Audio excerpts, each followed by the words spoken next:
Buenas tardes amigos, bienvenidos a un nuevo programa de innovación productiva. Antes de ir a presentar lo que vamos a compartir hoy con todos ustedes, quiero invitarlos para el próximo 25 de mayo. Vamos a estar compartiendo con toda la audiencia de esta empresa de cable Express, un documental exclusivo donde vamos a mostrar de un hecho trascendente que vivió nuestra República Argentina con la Revolución de Mayo de 1810 y su proceso.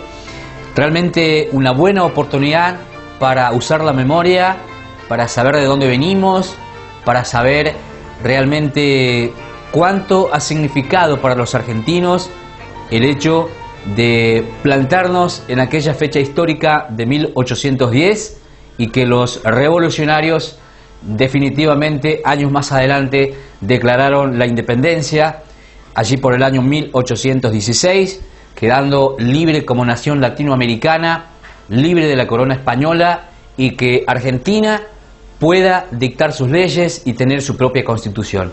Es una muy buena oportunidad este documental que junto a especialistas hemos trabajado con un guión realmente que ha sido muy interesante, muy profundo, desde varias miradas, desde varias perspectivas, desde el punto de vista educativo, desde el punto de vista sociológico, también desde el punto de vista económico. Hacemos un análisis profundo sobre aquella fecha histórica que tenemos los argentinos de recordar, de conmemorar o de celebrar, si se quiere, esa fecha tan gloriosa para nosotros y tan representativa como fue aquel año de 1810. Así que el próximo domingo seguramente pronto vamos a estar promocionando, difundiendo en esta querida empresa los horarios y días que vamos a compartir, como así también aquel 24 de abril que junto con esta producción, el cual tengo el orgullo de decir que digamos pasa por todo esta producción la responsabilidad de poder guionar y de poder trabajar sobre estos documentales, aquel documental que tiene que ver, o que tuvo que ver mejor dicho, con el proceso autonómico de nuestra provincia, de nuestra madre de ciudades, ¿no? Y ese pacto que se firma en Vinará entre el gobierno tucumano y el gobierno de Santiago del Estero, y por esos hombres que dieron inicio a nuestra autonomía provincial, como por ejemplo el coronel Juan Francisco Borges, y que después le siguió don Juan Felipe Ibarra, ¿no? Así que vamos a rápidamente, ahora sí dejamos de lado esto, pero les invito una vez más que vamos a compartir este documental del 25 de mayo. Vamos a estar poniendo en el aire, por supuesto, en las pantallas de Canal 4 de Cable Express.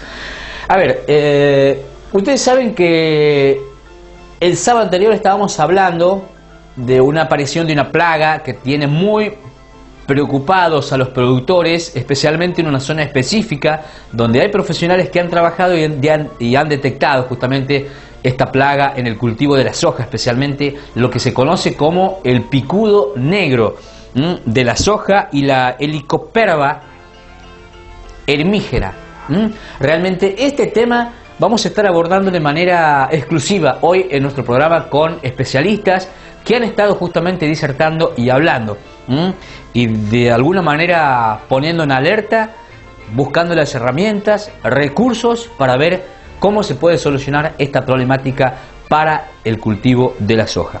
Va a estar conversando con nosotros el ingeniero Enrique Lobos, que ha estado en representación de la Facultad de Agronomía y Agroindustria de la Universidad Nacional de Santiago del Estero. Ha estado también un hombre que está en el área de investigación desde el INTA Experimental de Santiago del Estero, el ingeniero Mario Mondino, y un especialista de la provincia de Tucumán. Van a estar analizando esta problemática, esta aparición de la plaga en una zona que fue muy cerca de Pozo Hondo, este picudo negro de la soja. Tema entonces que vamos a estar abordando hoy en nuestro programa Innovación Productiva. Señores, bienvenidos, vamos a hacer la pausa y estamos con todos ustedes. Muchas gracias.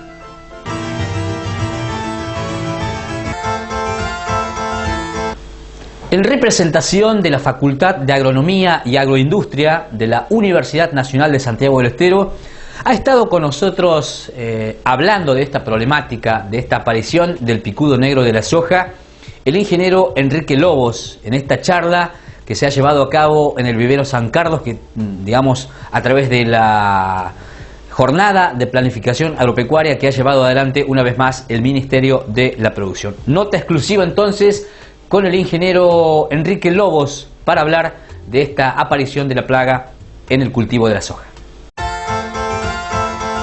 Indudablemente la importancia que han tomado las dos plagas que van a ser los protagonistas centrales de la reunión de esta mañana amerita la necesidad de difundir la situación actual de estas dos plagas. Una de ellas detectada en agosto o septiembre del año pasado en Tucumán y que había sido emitida una alerta, sobre todo por las experiencias de Brasil, que desde hacía unos 2 años antes las encontraban ya en los cultivos, causando gravísimos daños, hasta que finalmente se ha podido identificar como Helicobacter parmigera, una plaga que es asiática, también se encuentra en África, Europa, y bueno, finalmente aparentemente por un embarque de productos agrícolas, de flores, aparentemente había llegado a Brasil.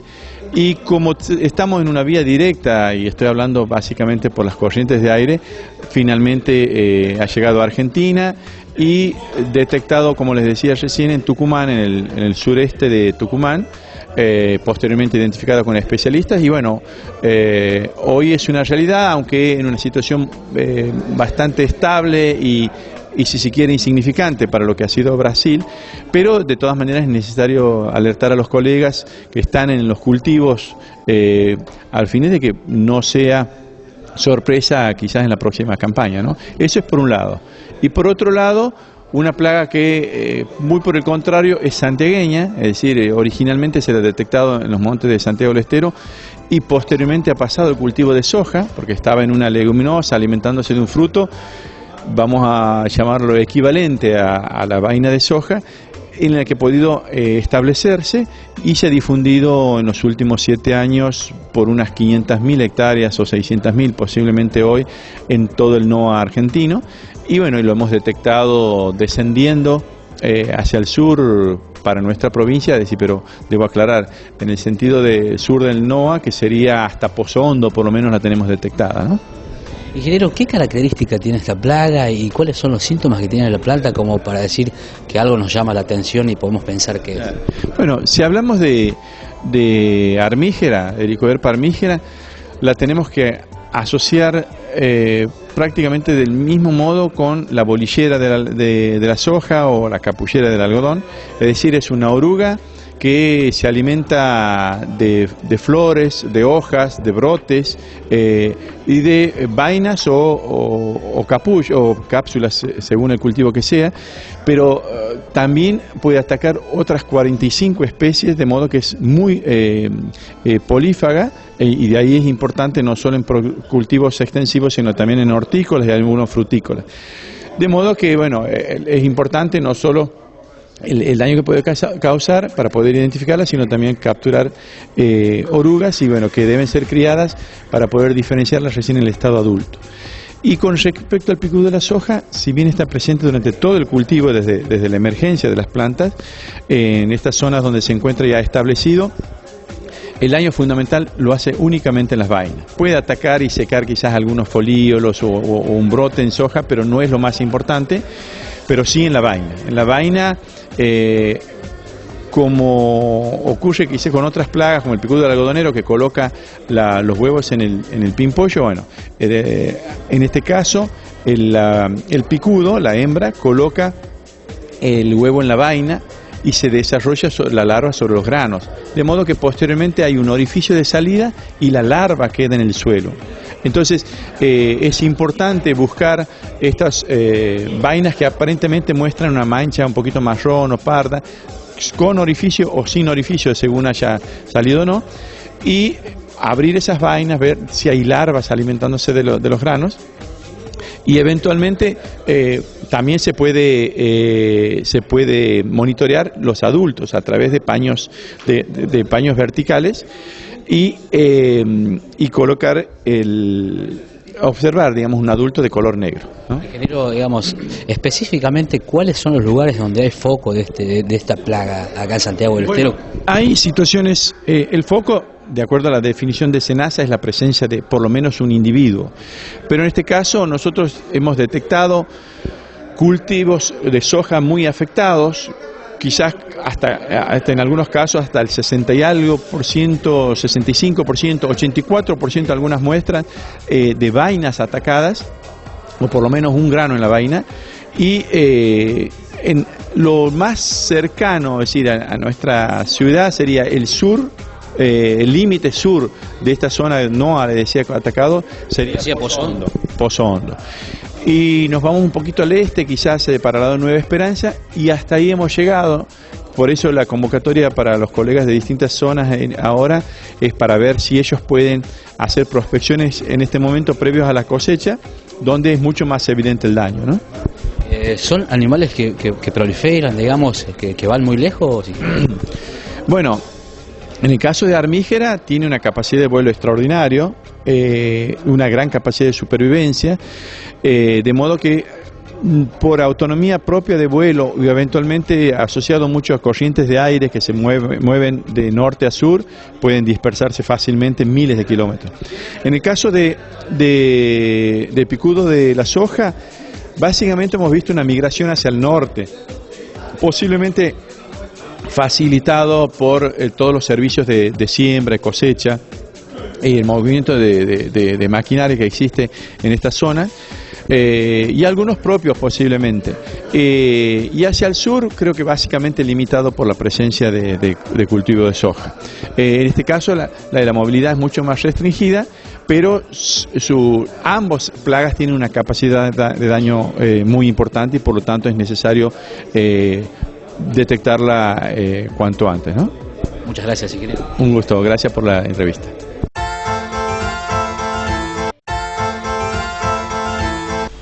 Mario Mondino es un hombre que hace muchos años trabaja en el área de investigación, en cultivos específicos como el algodón, como la soja, y ha conversado con nosotros también de una manera muy particular para analizar más con profundidad esta situación. Vamos entonces a escuchar al ingeniero Mario Mondino, que estaba en representación del INTA Experimental de Santiago del Estero desde el área investigativa.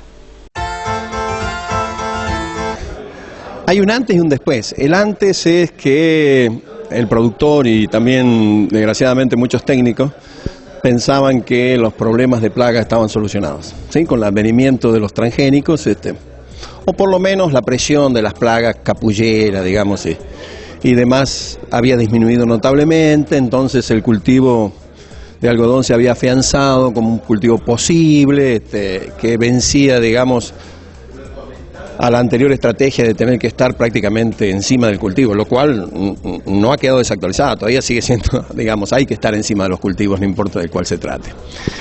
Pero se había quedado, digamos, un poco, digamos, a ver cómo decirlo, sin relajados, digamos, y no se le prestaba mucha importancia.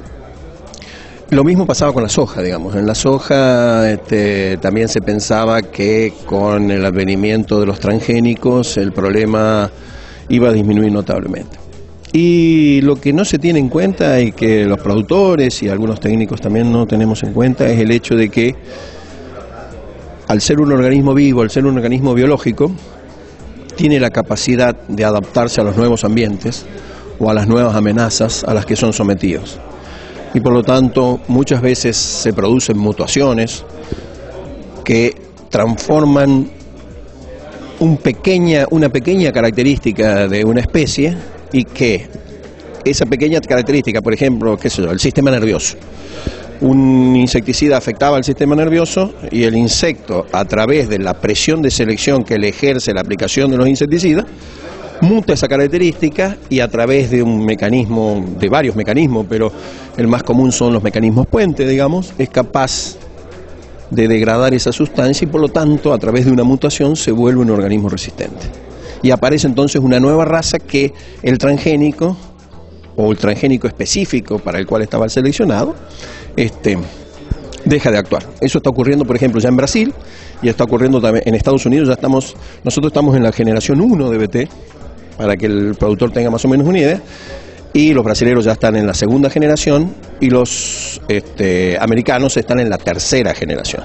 Ingeniero, digamos, ¿hay otros antecedentes de esta plaga en otras épocas acá en Santiago del Estero? Si bien es cierto, digamos, no hemos sido tradicionalmente sojeros, pero digamos, relativamente es un cultivo nuevo para la Argentina.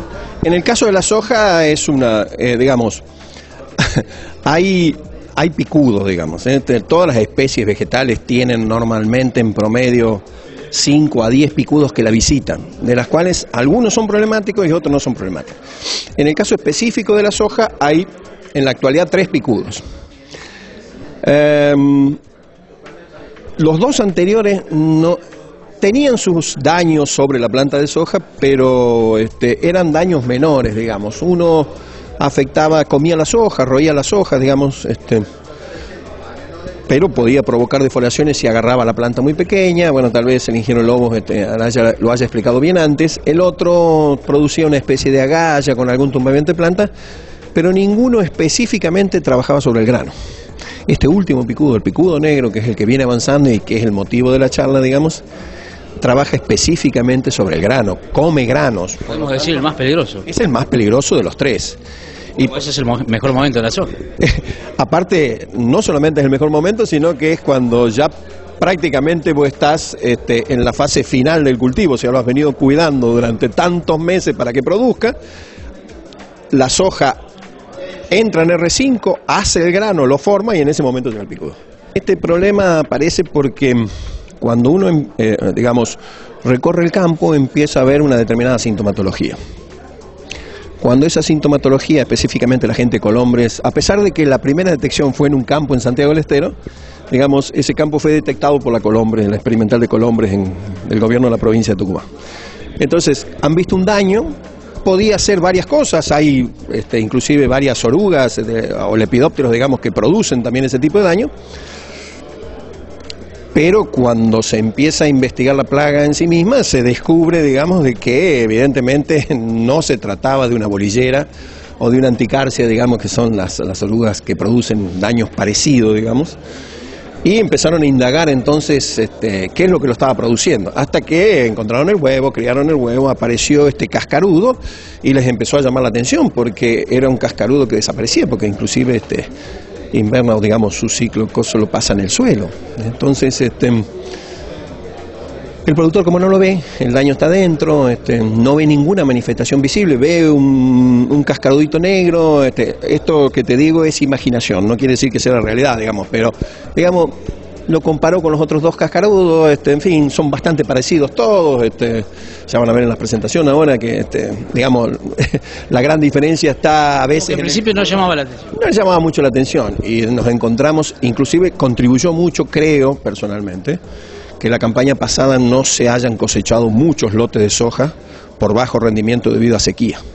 Y eso hizo que la población se mantuviera en gran nivel y aparezca con fuerza, digamos, en esta campaña, lo cual evidentemente cuando tenemos muchos individuos la capacidad de reproducción y la capacidad de explosión poblacional aumenta enormemente, ¿no?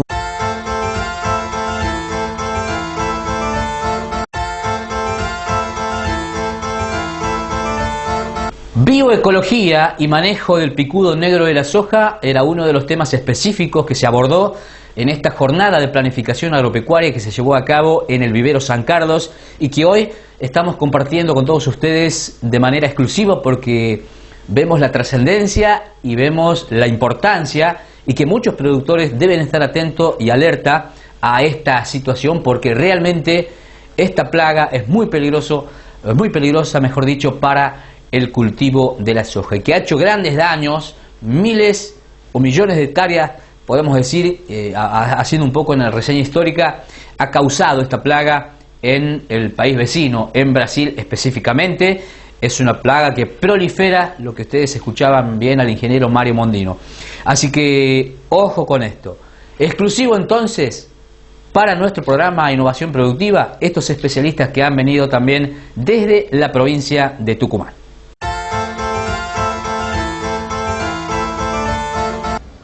A nivel mundial, el género Rhizomatus es una especie muy poco estudiada, a diferencia de, bueno, el complejo de otras plagas que existen del cultivo de soja, que tienen muchos antecedentes y años de estudio.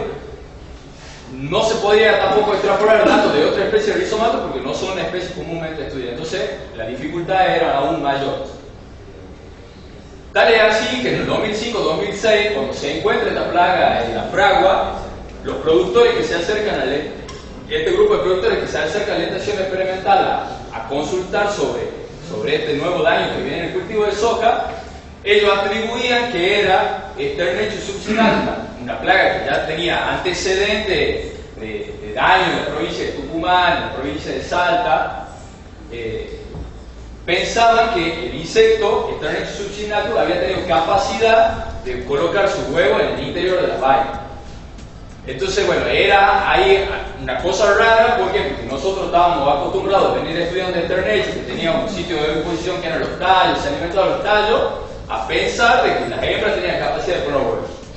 ¿Qué otra particularidad tiene el rizomatus? Su asociación con otras especies de plantas. Nosotros en esa publicación del 2013, si bien el rizomatus vemos que produce daño en soja, nosotros publicamos su daño en poroto. Poroto es un hospedero secundario de la plaga donde puede dejar su descendencia, puede poner huevos, las larvas pueden desarrollarse y esas larvas, completando su ciclo, pueden pasar para luego en ese lote volver a emerger. Y su asociación con otras plantas, ¿por qué es muy importante esto? Porque los lotes que se hacen soja son muy comunes, la rama negra, Conyza bonaerensis, o la malva, el nabo de flor amarilla, donde nosotros, en época donde no había sembrado el cultivo de soja o poroto, pero estaba desmalezado, se lo veía a los adultos que emergían a alimentarse de esas plantas, lo cual les puede llevar que si bien no son plantas en las cuales estos adultos van a dejar descendencia, son los reservorios de alimentos en los cuales la plaga puede pasar un tiempo hasta que se siembre el cultivo de soja. ¿Qué características tiene esta especie? Que tiene dos fases, una activa y una latente. Esa activa está asociado al cultivo de soja o al poroto, donde se alimenta, y una fase latente, que son los estados inmaduros, hibernantes de la plaga, que no producen daño, pero están muy protegidos en el suelo. Todas estas especies de coleópteros que he nombrado, Sternechus, Rhizomatus y en la década del 90 Promeco, son plagas que se han visto muy favorecidas por el sistema de labranza que hoy actualmente domina nuestro sistema, que es la siembra directa. Porque como les muestro ahí, son plagas que tienen una fase latente, que están en el suelo protegidas. El no disturbarse permite que aumenten sus niveles porque están protegidas justamente en esa zona sin ningún agente que pueda afectar o poner en riesgo esa población. Rhizomatus tiene un prolongado periodo de emergencia. Aproximadamente el periodo de emergencia de Rhizomatus son 190 días. O sea, es muchísimo. Si lo comparo con Sternechus tiene un periodo prolongado de emergencia, pero está entre 75 y 90 días y se concentra en los meses de diciembre y enero. La longevidad de los adultos es grandísima, es muy amplia. Los adultos pueden vivir 90 días en un laboratorio a una temperatura de 25 grados y un 60% de humedad. O sea, es mucho lo que puede vivir un adulto. El periodo de exposición es de 17 días. O sea, una hembra, cuando nace y tiene la vaina en su presencia, tarda aproximadamente 17 días en compensar o oviponer. ¿Cuánto el periodo de exposición en el laboratorio de una hembra? 65 días. 65 días puede estar oviponiendo, ininterrumpidamente, constantemente. Y tenemos calculado un promedio de 230 huevos por hembra. Esa es larva hibernante, como les muestra la gráfica, empieza en medio de abril hasta agosto, fines de agosto. Las larvas, como empieza un periodo de baja temperatura, se arroja en el suelo y pasa ahí como larva hibernante sin alimentarse, hasta que cuando empiezan a aumentar las temperaturas en agosto, por el aumento de la temperatura se transforma en pupa. Ese periodo pupal es muy corto, o sea, es una transformación muy rápida hasta que vira al color definitivo. Este adulto, entre comillas, porque no es un adulto, porque no ha emergido, es una pupa que está mucho tiempo hasta esperar el estímulo queden en lluvia para y se va a dar en nuestra zona, generalmente es como un régimen monzónico en noviembre, en adelante. ¿Cuál es otra forma de monitorear el rizomatu? Es durante las formas activas. Rizomatu, a diferencia de Terlexus, se adapta muy bien al muestreo del paño vertical. Rizomatu, por su comportamiento, cuando uno golpea la planta, el rizomatu, bueno, se arroja la planta y no cae en el paño vertical. En cambio, el rizomatu tiene la particularidad de que sí, pero ¿qué tiene una desventaja? Que cuando uno se acerca, se arrojan al suelo subestimando la población, o uno mismo con el golpeteo del paño se tira, entonces tenemos siempre una subestimación de datos reales. Esto pueden ver lo que se ve cuando uno no usa, este era mi testigo absoluto del Rosario, no usaba nada, versus un cultivo aplicado, anda, cierra, cubre el surco y demás. Con el tema de agroquímicos pasó el insecticida pura semilla, es fundamental usar, vamos a tener que usar insecticidas químicos, pero no llegamos al ejemplo del Rosario de la Frontera de 8 días de aplicación. O sea, hay momentos donde yo debería realizar 2 aplicaciones si hace falta en 10 días, con un herbicida Resite, pero después otros toleran mayores niveles en la etapa vegetativa. Cuando la etapa vegetativa va avanzada en R6 y en R7, la capacidad de la planta de emitir nuevos brotes es muy grande, entonces el punto de impacto del bicho se dispersa. O sea, tiene muchos lugares para ir a comer, entonces no se focaliza en el brote tierno que empieza en B1, ¿me entiendes? Con la rotación de maíz u otro gamilla que puede ser sorgo, esto me ayuda bastante, por poco no abandonar el monitoreo, porque es mucha la factura que me puede sacar si no lo sigo.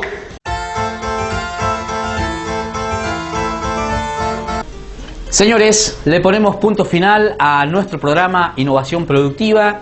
Si Dios quiere, vamos a volver a encontrarnos el próximo sábado 14:30 y 12:30 en la etapa de reiteración. Recuerden que el próximo domingo 25 vamos a estar poniendo en el aire un documental exclusivo que ha presentado esta producción, que vamos a poner a través de esta empresa y que tiene que ver con una fecha histórica que conmemoramos o que celebramos los argentinos y que tiene que ver con la Revolución de Mayo de 1810 y todo su proceso, ¿no? Un grupo de especialistas, historiadores,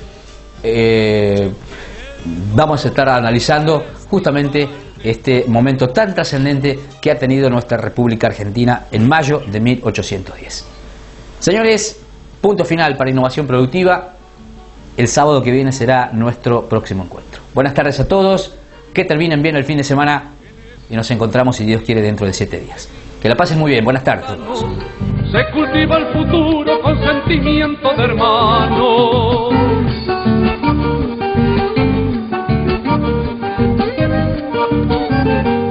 Bailarines de mi pueblo, mi canto es una esperanza por darle tanto sentido a la ilusión de la danza.